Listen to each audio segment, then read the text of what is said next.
Bienvenue à tous dans La Lettre Pro, le podcast Intelligence Artificielle, votre rendez-vous quotidien avec l'actualité professionnelle de la radio et du podcast. Je suis Bru Latour, le rédacteur en chef de La Lettre Pro. Chaque soir à 19h, retrouvez un résumé des informations du jour, généré automatiquement par notre intelligence artificielle à partir de nos articles quotidiens. Aujourd'hui, nous sommes le mercredi 23 octobre 2024 et nous entamons notre 82e épisode de la saison. Pour débuter notre émission, nous allons nous intéresser à l'audience des radios en Belgique. Hier, mardi, le Centre d'information sur les médias a publié les dernières données d'audience des radios belges. Cette étude couvre la période de mai à août 2024. L'étude révèle deux aspects importants. D'un côté, le marché du Nord, où Radio 2 continue de dominer. De l'autre, le marché du Sud, où Nostalgie Belgique se maintient en tête. Ces résultats soulignent les préférences distinctes des auditeurs en fonction des régions linguistiques en Belgique. Ces chiffres d'audience sont cruciaux pour les stations de radio car ils influencent non seulement les stratégies de programmation, mais aussi les décisions commerciales et publicitaires. Les radios doivent constamment s'adapter aux préférences changeantes de leurs auditeurs pour rester pertinentes et compétitives. Nous continuerons à suivre de près l'évolution de ces audiences et les stratégies adoptées par les stations pour s'ajuster aux tendances actuelles. Restez à l'écoute pour plus d'analyses sur ce sujet dans nos prochains épisodes. Nostalgie est, à nouveau, la radio numéro 1 en Belgique francophone, selon la dernière vague du Centre d'information sur les médias. Cette performance confirme son statut de leader, non seulement pour cette vague, mais aussi pour l'ensemble de la saison qui s'étend de septembre 2023 à juin 2024. En outre, Nostalgie domine également le cumul des 3 dernières vagues, de septembre 2023 à août 2024. Les radios de N-Group, dont Nostalgie fait partie, atteignent désormais 21,3% de part de marché. Cette position de leader est un atout majeur pour la station qui continue de séduire un large public avec sa programmation variée et ses contenus engageants. Nous allons suivre de près comment Nostalgie et les autres stations de N-Group adaptent leur stratégie pour maintenir cette position dominante dans les mois à venir. Médiamétrie se prépare à publier le premier bulletin de notes de la saison, un événement attendu dans le secteur de la radio. Ce bulletin sera marqué par une double moisson de résultats. D'abord, ceux de l'étude Audience Radio, EAR, nationale, suivis la semaine prochaine par ceux de l'étude Audience Radio Île-de-France. Ces deux études sont cruciales car elles définissent souvent le ton de la saison. Cette année, l'enjeu est de taille pour la radio française qui espère enrayer la baisse de son audience cumulée. Les résultats de ces études permettront de mesurer l'impact des stratégies adoptées par les stations pour attirer plus d'auditeurs et rester compétitives sur le marché. Nous resterons attentifs aux chiffres qui seront publiés et à la manière dont ils influenceront les décisions des professionnels de la radio dans les mois à venir. La mobilisation contre la baisse du fonds de soutien à l'expression radiophonique FSR continue avec force.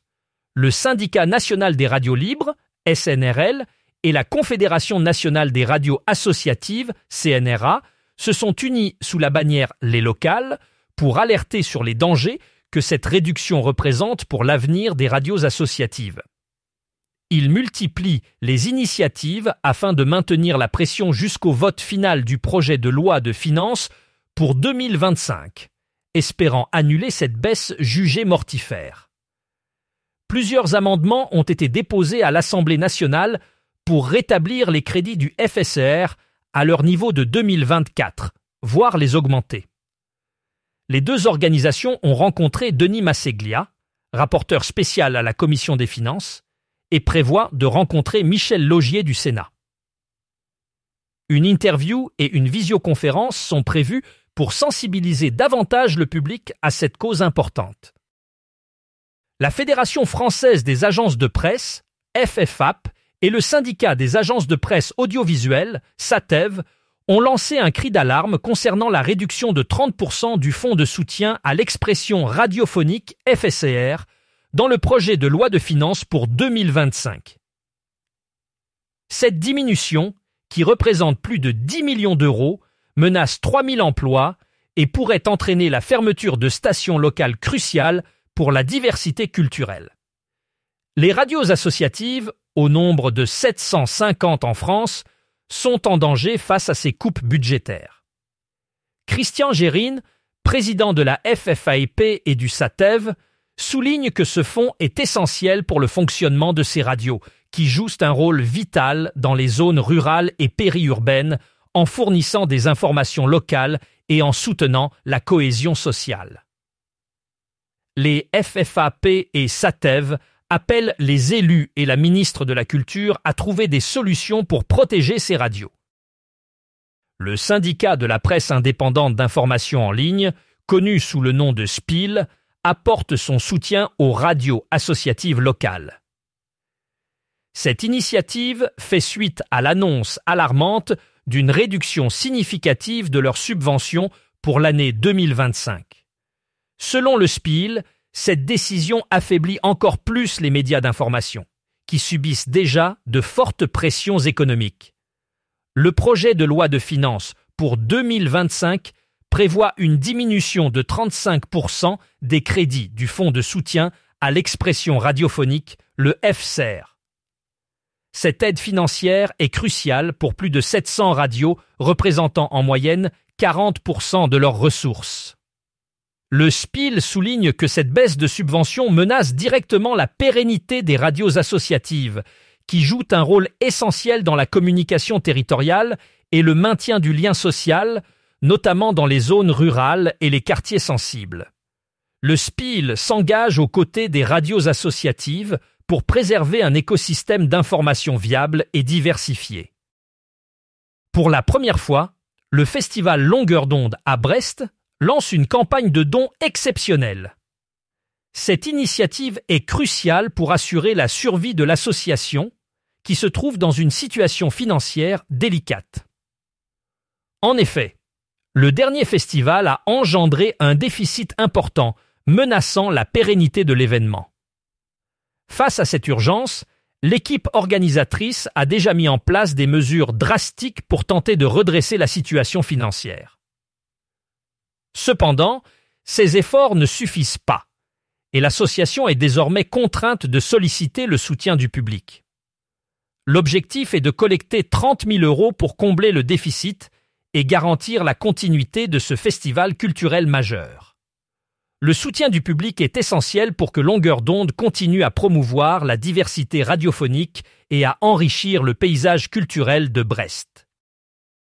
Énergie Belgique s'apprête à organiser un événement musical exceptionnel avec Pierre Garnier, le vainqueur de la Star Academy.